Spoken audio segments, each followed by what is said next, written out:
Have you ever wondered how yoga, an ancient practice from the East, found its way to the shores of America? As intriguing as it sounds, this journey of yoga from the mystic lands of the East to the bustling streets of the United States is a tale worth telling. Originating over 5,000 years ago, yoga was initially a spiritual endeavor, a path to enlightenment, a way to unify the mind, body, and spirit. This ancient practice, deeply rooted in the culture and tradition of the East, was a world away from the fitness-centric approach we often see today in the West. Over the years, the teachings of yoga crossed oceans and continents, gradually weaving its way into the fabric of American society. While its form may have evolved, its essence remains the same, a practice focused on harmony, balance, and self-improvement. Now, are you ready to dive deeper into this fascinating journey? Let's embark on a journey to unravel the history of yoga in the USA. The first seeds of yoga were planted in the US around the late 1800s, a period of spiritual awakening.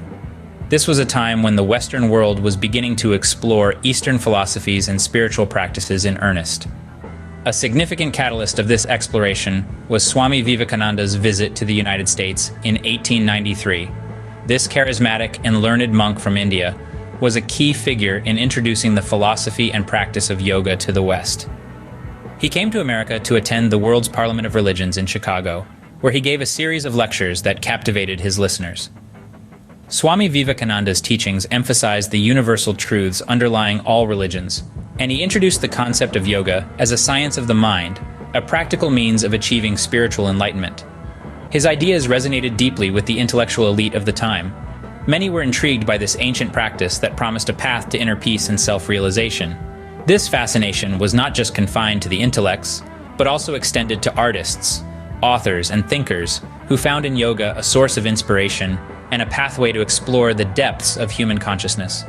Swami Vivekananda's teachings were not just about physical exercise or contortions of the body, but rather they focused on meditation, control of the mind, and the pursuit of knowledge and wisdom. His emphasis was on Raja Yoga, the path of meditation and control of the mind, which he described as the king of all yogas. His teachings were widely disseminated, and the seeds he planted took root. Yoga societies and study groups began to form, and the literature he left behind became a cornerstone for those seeking to delve deeper into the practice of yoga. Swami Vivekananda's influence in the US was profound, setting the stage for the eventual popularization of yoga. His teachings sparked an interest in yoga that would grow and evolve over the next century, eventually leading to the diverse range of yoga practices we see in America today. This was the humble beginning of a revolution that was yet to come. As we entered the 20th century, yoga began to take a different form in America. When Paramahansa Yogananda sailed to Boston in 1920, he brought with him a unique brand of spiritual yoga. His teachings, focused on meditation and the philosophy of yoga, were a far cry from the physical postures we associate with yoga today. Yogananda founded the Self-Realization Fellowship, which played an instrumental role in spreading the spiritual aspects of yoga across the United States. However, the yoga landscape in America was about to undergo a significant shift. Enter Indra Devi, often referred to as the First Lady of Yoga. Born Eugenie Peterson in Latvia, she was the first Western woman to study yoga in India under the tutelage of renowned guru Sri Krishnamacharya. In the mid-1940s, Devi made her way to Hollywood, bringing with her a new, more physical form of yoga. This was a stark contrast to the meditative, philosophy-heavy yoga that Yogananda had introduced. Devi's yoga was about asanas, or physical postures. She opened a yoga studio in Hollywood, attracting a star-studded clientele that included Gloria Swanson and Greta Garbo. Devi's yoga was not just about physical fitness. She emphasized the holistic benefits of yoga, incorporating elements of breath control, meditation, and ethical principles into her teachings. This blend of physical and mental disciplines resonated with many Americans, marking a significant turning point in the perception of yoga in the West. The stage was set for a yoga revolution. The intellectual yoga of Yogananda and the physical yoga of Devi had begun to merge, creating a new comprehensive understanding of yoga. This fusion of the physical and spiritual aspects of yoga would lay the foundation for its massive popularity in the decades to come. Yoga was no longer just a philosophy, it was now a lifestyle. The 1960s and 70s witnessed a yoga boom in America, driven by the counterculture movement. This was an era of change, experimentation, and exploration, and yoga found its place right in the heart of it. The ancient practice was seen as a path to self-discovery and spiritual enlightenment. and it resonated with the quest for personal freedom and self-expression that defined the times. A significant player in this yoga boom was Maharishi Mahesh Yogi. He brought the practice of transcendental meditation to the West, and it quickly became popular. Transcendental meditation, or TM as it's often abbreviated, is a simple, effortless technique that allows your mind to settle into a state of deep rest and relaxation while remaining alert. It's a form of meditation that doesn't involve concentration, contemplation, or any mental effort. Maharishi's TM sessions gained a wide following, with people from all walks of life seeking a way to reduce stress and find inner peace. But the yoga boom wasn't just about meditation. Yoga as a physical practice also gained traction. The postures and sequences, known as asanas, were seen as another way to achieve a state of balance and harmony, both physically and mentally. Celebrities played a significant role in popularizing yoga too. High-profile figures from the world of music, film, and television were seen embracing yoga, and this had a ripple effect. When the Beatles traveled to India and studied with Maharishi Mahesh Yogi, it made headlines around the world. Their journey into yoga and meditation sparked curiosity and interest among their fans, and yoga's popularity soared. It was during this period that yoga studios started popping up in cities across America, and yoga classes became a common offering at gyms and community centers. Yoga was no longer just an exotic practice from a distant land.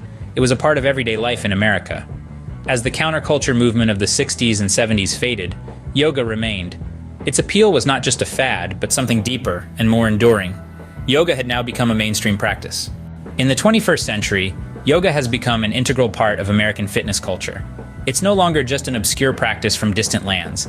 It's a lifestyle, a philosophy, and dare we say, a billion-dollar industry. Just think about it. From coast to coast, city to city, one can't throw a stone without hitting a yoga studio. These spaces, often bathed in warm hues and exuding tranquility, have become social hubs, places of solace, and centers of personal growth for millions. The variety of yoga styles prevalent today is astonishing, each with its own unique flavor and benefits. There's the gentle flow of hatha, the precision of iyengar, the dynamic sequences of vinyasa, the heat of bikram, and even the playful antics of goat yoga. Yes, you heard that right, goat yoga. But it's not just about the styles. The modern yoga era has seen a shift in focus from just the physical to the holistic. It's not just about bending your body into pretzel-like shapes anymore. It's about cultivating mindfulness, fostering a sense of inner peace, and achieving a balanced state of being. The rise of yoga studios and the yoga apparel industry, along with the proliferation of yoga retreats, workshops, and teacher training programs, are a testament to yoga's soaring popularity. It seems like everyone wants a slice of the yoga pie. And why wouldn't they? Yoga offers a sanctuary from the hustle and bustle of modern life. It invites us to slow down, to breathe, to connect with ourselves. It's a tool for self-exploration, a path to self-discovery, and a practice that encourages us to live in harmony with ourselves and the world around us. But let's not forget, while yoga has indeed become a lucrative industry, at its heart, it remains a practice of the spirit. It's about unity, connection, and the journey inward. And that's what makes it so powerful, so transformative, and so enduring. Yoga, an ancient practice from the East, had now become quintessentially American. So how did yoga transform from an esoteric philosophy to a mainstream fitness practice in America? Let's take a quick rewind.